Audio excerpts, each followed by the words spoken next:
माँ बस करे, अभी से थक गई। चल तू अंदर, मैं बाकी की गोभियां लेकर आती हूँ। ओफो माँ, रहने दो, अकेले लगी रहोगी फिर थक जाओगी, फिर मुझे भी खड़ा कर लोगी अपने मंचूरियन के ठेले पर। हाँ तो तुझे अच्छा नहीं लगता क्या मेरे मंचूरियन के ठेले पर खड़ा होना? किसको अच्छा लगेगा माँ सड़क के किनारे एक छोटे से ठेले पर घंटों तक खड़े रहना। वैसे माँ, ये गोभी मंचूरियन का ठेला लगाने का आइडिया था किसका? तेरे बाबा का। जब तू बहुत छोटी थी ना, तो वो एक फौजी अफसर के यहाँ काम करते थे। हुआ यूं कि एक बार वो फौजी अफसर किसी काम से चाइना गया, तो तेरे बाबा को भी ले गया अपने साथ। अच्छा, तो फिर क्या हुआ माँ? वहाँ तेरे बाबा ने जीवन में पहली बार मंचूरियन का स्वाद चखा और बस उन्हें इतना पसंद आया कि उन्होंने तुरंत उस मंचूरियन बनाने वाले से उसे बनाने का तरीका सीख लिया। और फिर यहाँ आकर बाबा ने वही मंचूरियन बनाकर बेचना शुरू कर दिया। बड़े मन से बनाते थे, खुद के साथ साथ मुझे भी लगाए रहते थे अपने साथ। लेकिन माँ, मंचूरियन बनाने के लिए ये गोभी और बाकी सब्जियां खुद से उगाने की क्या जरूरत है? हम मार्केट से भी तो खरीद सकते हैं। यही सवाल मैंने भी पूछा था तेरे बाबा से। बोले, लक्ष्मी, बाजार की सब्जियों का भरोसा नहीं कर सकते और फिर लागत भी तो कम हो जाएगी ना। मुझे भी उनकी बात सही लगी, तो बस हम दोनों मिलकर उगाने लगे ये ढेर सारी गोभियां। लेकिन माँ, तुम्हें नहीं लगता कि बाबा इससे बढ़कर और भी बहुत कुछ कर सकते थे? अब देखो ना, थोड़ी सी लागत बचाने के लिए हमें कितनी मेहनत करनी पड़ती है, और उसके बाद बचता क्या है? कुछ भी तो नहीं। ऐसी बात नहीं है बेटा, तेरे बाबा के हाथों का स्वाद ही अलग था। दूर दूर से लोग आते थे उनके हाथों से बना गोभी मंचूरियन खाने। तब कमाई भी बहुत अच्छी होती थी। अगर ऐसा न होता तो बता, हम कहाँ से करा पाते तेरा एडमिशन इतने बड़े कॉलेज में? हाँ माँ, लेकिन अब ना तो बाबा है और ना ही उनके हाथों का वो स्वाद। तुम सारा दिन इतनी मेहनत करती हो, लेकिन गिने चुने ही ग्राहक आते हैं तुम्हारे ठेले पर। वो तो अच्छा हुआ कि मुझे स्कॉलरशिप मिल गई, वरना कॉलेज की फीस भर पाने की हालत में बिल्कुल नहीं थे हम। हाँ बेटा, बात तो तेरी सही है, लेकिन मैं और कोई काम करूँ भी तो क्या?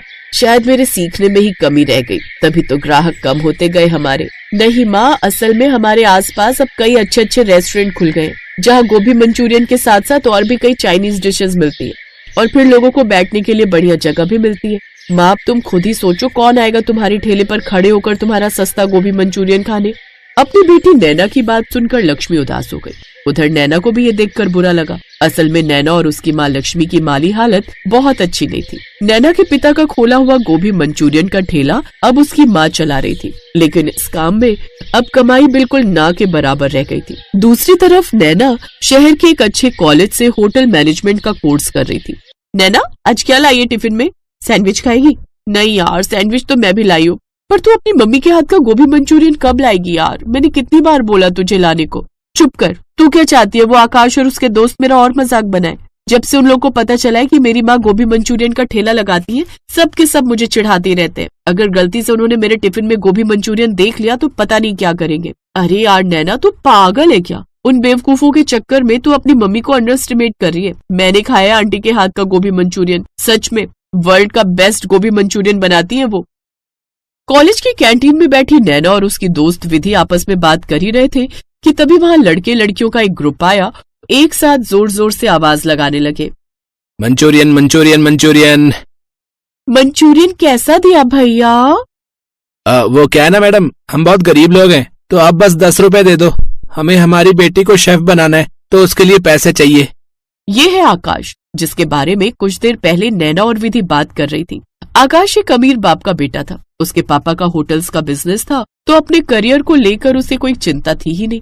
जब नैना से बर्दाश्त नहीं हुआ तो वो वहाँ से उठकर चली गई। और फिर आकाश, व्हाट इज दिस बिहेवियर? ये ठीक नहीं कर रहे हो तुम लोग नैना के साथ। ठीक तो तुम नहीं कर रही हो, उस लो क्लास लड़की को फ्रेंड बनाकर। तुम अच्छी सोसाइटी को बिलोंग करती हो, तो तुम्हें हमारे ग्रुप में होना चाहिए, ना कि उस फटीचर नैना और उसकी मंचूरियन वाली गरीब माँ की साइड में। Oh shut up Akash, this is it. मैं जाकर डीन से तुम्हारी शिकायत करूंगी। तो जाओ, डीन तो तुम्हारे इंतजार में ही बैठे होंगे। भूल गई हो क्या, मेरे डैड इस कॉलेज के ट्रस्टी हैं, तो मेरे खिलाफ तो यहाँ कुछ नहीं हो सकता। उल्टा अगर तुम्हारी फ्रेंड ही रेस्टिकेट हो जाए तो मुझे दोष मत देना, ओके? दूसरी तरफ नैना इस सब के बाद रोती हुई घर पहुंची तो लक्ष्मी ने उससे पूछा, अरे ऐसे रो क्यों रही हो? जल्दी बता मुझे, क्या बात है? बाप को मेरी कसम, आज के बाद आप वो मनहूस गोभी मंचूरियन कभी नहीं बनाओगी और सड़क किनारे कुछ भी बेचने के लिए खड़ी नहीं होगी। अरे ये कैसी बातें कर रही है तू? अगर काम नहीं करूंगी तो खर्चा कैसे चलेगा हमारा? चल जाएगा माँ, मैं कॉलेज के बाद पार्ट टाइम जॉब करूंगी, पर आप गोभी मंचूरियन का ठेला नहीं लगाओगी। बस मैं अब आपकी और अपनी और बेइज्जती नहीं सह सकती। नैना के इस तरह जोर देने पर लक्ष्मी ने वाकई हार मान ली और गोभी मंचूरियन का ठेला लगाना बंद कर दिया। घर का खर्च चलाने के लिए नैना ने एक कैफे में जॉब ले ली। सुबह से लेकर दिन तक वो कॉलेज में रहती और उसके बाद कैफे में ग्राहकों के ऑर्डर लेती। घर आते आते उसे काफी रात हो जाती थी, लेकिन नैना इस बात से खुश थी कि अब आकाश और उसके दोस्त उसका और उसकी माँ का मजाक नहीं उड़ा पाएंगे। फिर एक दिन कॉलेज में, तो गाइस बी रेडी, आज के कंपटीशन में आपको कमाल कर दिखाना है। आपकी डिश का स्टार इंग्रेडिएंट आपके सामने रखे बॉक्स में है। ध्यान रहे, आज के हमारे गेस्ट और इस कंपटीशन के जज वो हैं जो हजारों लाखों शेफ्स की इंस्पिरेशन है, the iconic chef Dilip Kapoor. हे भगवान, प्लीज प्लीज प्लीज मेरे बॉक्स में पनीर होना चाहिए या फिर कोई मीट भी चलेगा। मुझे हर हाल में आज का कंपटीशन जीतना है, प्लीज भगवान हेल्प मी। नैना ने कांपते हाथों से अपने सामने रखा बॉक्स खोला और फिर क्या, नहीं, ये नहीं हो सकता। गोभी, मुझे गोभी कैसे मिल सकती है? नैना के सामने गोभी का एक बड़ा सा फूल रखा था। नैना निराश थी तो पास ही खड़ा आकाश बस हंसे जा रहा था, जिसे देखकर नैना का कॉन्फिडेंस और भी डाउन हो गया। लेकिन तभी नैना की दूसरी तरफ खड़ी विधि ने उससे कहा, नैना उस आकाश पर ध्यान मत दे, ये तेरे लिए अच्छा मौका है, ये अपना बेस्ट दिखाने का टाइम है और अपनी माँ पर भरोसा करने का भी। अपनी दोस्त विधि की बात सुनकर नैना को बड़ी हिम्मत मिली और फिर उसने वही किया जो उसे करना चाहिए था। उसने अपनी माँ की रेसिपी को फॉलो करते हुए गोभी मंचूरियन ही बनाया। फिर टेस्टिंग के वक्त, ओह माय गॉड, ये रेसिपी किसकी है? मतलब तुमने कहाँ से सीखी? सर वैसे तो ये मेरे पिता की रेसिपी है, वो चाइना से सीख कर आए थे, लेकिन फिर उनकी डेथ के बाद मेरी माँ ने इसे बनाना शुरू किया। वो सर एक्चुअली मेरी माँ गोभी मंचूरियन का ठेला लगाती हैं। पेपर पर अभी उस जगह का पता लिखो जहाँ तुम्हारी माँ ऐसा कमाल का गोभी मंचूरियन बनाती है। मैं उन्हें फ्रेंचाइज करना चाहता हूँ। ये एकदम ऑथेंटिक रेसिपी है। आई होप मेरे किचन में तुम भी इसे ठीक तरह से बना पाओगी जैसा कि आज बनाई है। शेफ दिलीप कपूर के इन शब्दों ने नैना के लिए सब कुछ बदल दिया। वो कंपटीशन जीत चुकी थी, साथ ही दिलीप कपूर के होटल में बतौर असिस्टेंट शेफ जॉब भी हासिल कर चुकी थी। वो कंपटीशन जीत चुकी थी और अब बस एक काम बाकी था जो उसे करना था। अरे नैना, आ गई तू, क्या रहा तेरे कंपटीशन का? वो सब बाद में बताऊंगी माँ, पहले ये बताओ तुम्हारी गोभियां कहाँ है? उनका क्या करेगी तू? गोभी मंचूरियन बनाऊंगी माँ, वो भी आपके ठेले पर। हाँ, क्या बोल रही है तू? ठीक बोल रही हो माँ, मुझसे बहुत बड़ी गलती हो गई। बाकी सबकी तरह मैंने भी तुम्हारी मेहनत और हुनर की कद्र नहीं की, लेकिन अब सब सही होगा। हम दोनों माँ बेटी हमेशा गोभी मंचूरियन वाली ही रहेंगी, लेकिन अब गरीब नहीं रहेंगी माँ।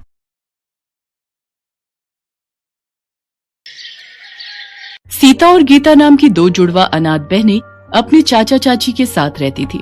सीता गीता के माता पिता नहीं थे, बचपन में ही वे दोनों गुजर गए थे।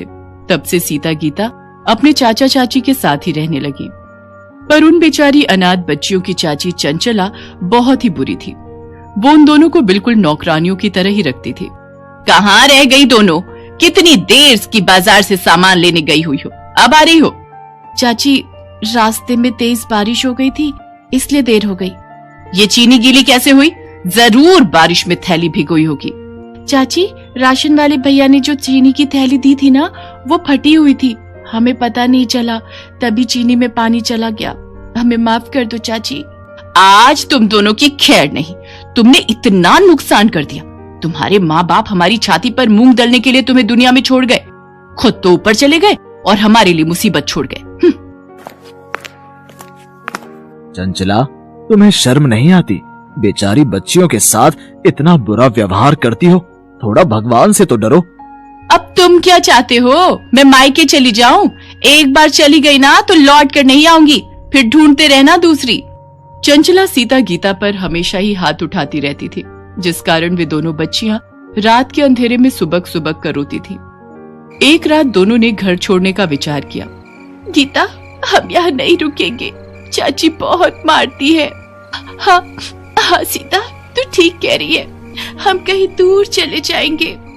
सीता और गीता रात के अंधेरे में घर से निकल गई और चलते चलते एक पेड़ के पास रुक गई और उसी पेड़ के चबूतरे पर सो गई।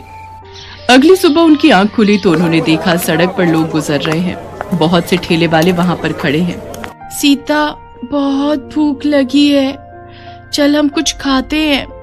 पर गीता, हमारे पास पैसे नहीं है, बिना पैसों के हमें कोई भी खाने को कुछ नहीं देगा। एक बार पूछते हैं ना, शायद कोई दे दे। ठीक है, चला। भैया, आपके ठेले से कुछ खाने को दे दो, बहुत भूख लगी है।